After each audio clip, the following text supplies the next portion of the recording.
marca, uma imagem não negativa, né? Vamos dizer assim, quando uma empresa ela gera um dano ambiental, ela tem um prejuízo econômico por decorrência daquele dano. Agora, o prejuízo econômico que existe por aquele dano, que afeta a marca, a imagem, o produto, é muito maior. Então, as empresas de médio e grande porte já têm uma visão com relação a isso. Então, ou seja, é um posicionamento de mercado. Eu cumpro a lei porque eu preciso cumprir, porque senão eu tomo multa, eu tenho processo, enfim, eu cumpro porque é minha obrigação cumprir, mas eu também cumpro para que haja um posicionamento de mercado estratégico e para que eu consiga vender meu produto no exterior com um diferencial competitivo. Porque se uma empresa cumpre a norma ambiental e outra não cumpre, essa que não cumpre não consegue exportar. Por isso a existência dos selos de qualidade. Sem dúvida. Empresa que respeita a natureza. Isso, exatamente. Quer dizer, aí nós vamos entrar nesse aspecto. Quer dizer, o selo de qualidade ele é focado exatamente para quem quer ter um diferencial de mercado. E quantos nós temos hoje? Uma infinidade. Nós temos selos específicos, selos não específicos. Por exemplo, para café, tem a SA 6000, tem o Eurep Gap, tem uma série de selos de qualidade ambiental específicos. E outros que não são específicos. Por exemplo, o mais conhecido que é o ISO 14001. Qualquer empresa pode ter o ISO 14001, desde que ela cumpra o determinado, quer dizer, a legislação e as regras da ISO, e que tenha o dinheiro efetivamente para contratar aquela certificação, porque aquilo é pago, não é de graça. Tanto é que é voluntário, você faz se você quiser, a lei não determina que você tenha. Então, como é voluntário, você faz para ter diferencial de mercado. E quando o senhor fala de selos, né, de grandes empresas, a impressão que se tem é que o micro e pequeno empresário fica à margem desse processo. Né? Isso também pode ser implementado numa empresa de pequeno porte. Com certeza, essa sua pergunta é excelente, porque não só pode, como deve. O pequeno, o micro empresário, o produtor rural, seja ele do tamanho que for, agricultura familiar, existem selos específicos para esses produtores, para esse nicho de mercado, vamos dizer assim.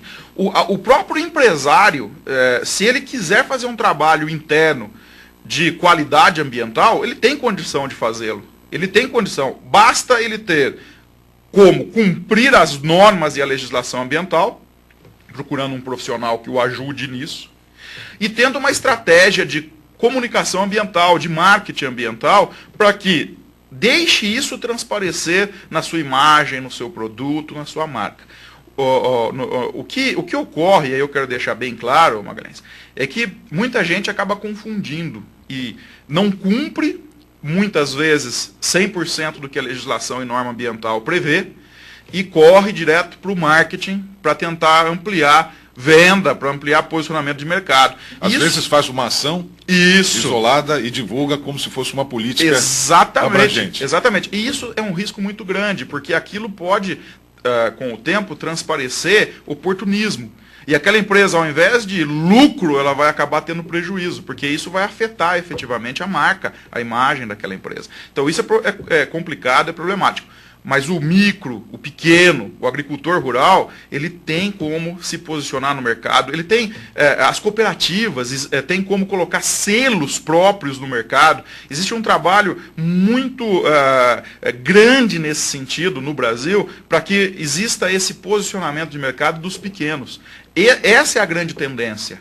Isso é o grande filão, inclusive dessa região nossa aqui. E isso dá dinheiro. Nós vamos ao nosso último intervalo, voltamos em seguida. Região 2000. O Região 2000 está de volta, hoje com o Dr. Luiz Carlos Assetti Júnior, advogado especializado em Direito Empresarial Ambiental, professor de pós-graduação em Direito e Legislação Ambiental, ele que também é autor de livros e artigos jurídicos sobre o tema. Doutor Assetti, a cobrança pelo uso da água é uma boa alternativa?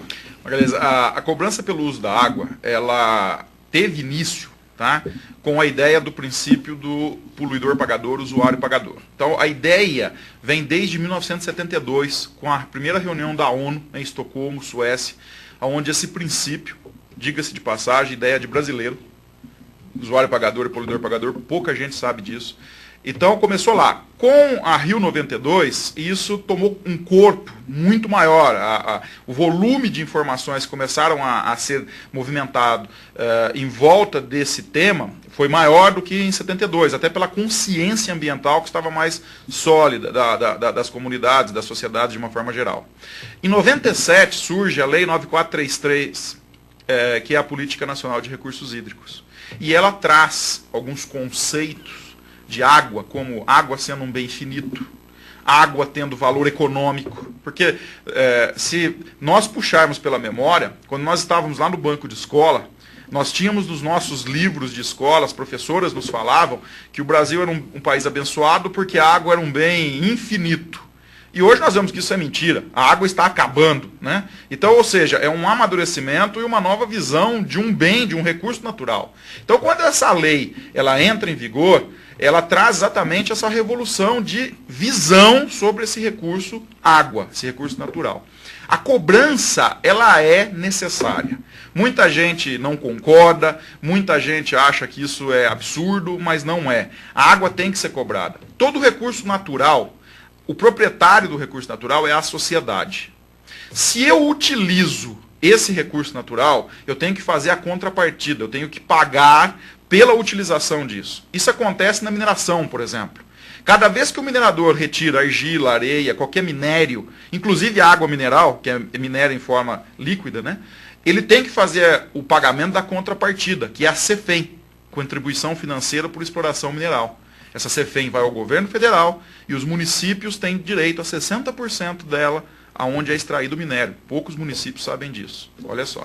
Então, quando você fala de pagamento sobre a água, o raciocínio é mesmo. Só que esse pagamento não fica restrito ao município, ele fica restrito ao Comitê de Bacia Hidrográfica, que ele é gerenciado exatamente pelos órgãos públicos dos municípios que ali estão sediados e pela sociedade civil de uma forma geral. Então, a cobrança ela é necessária. E um outro detalhe, a cobrança ela tem uma fórmula específica.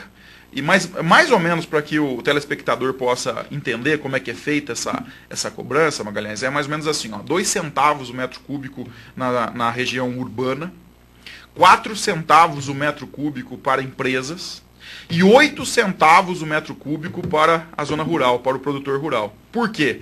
Porque o produtor rural é quem mais gasta e também quem mais desperdiça. Exatamente.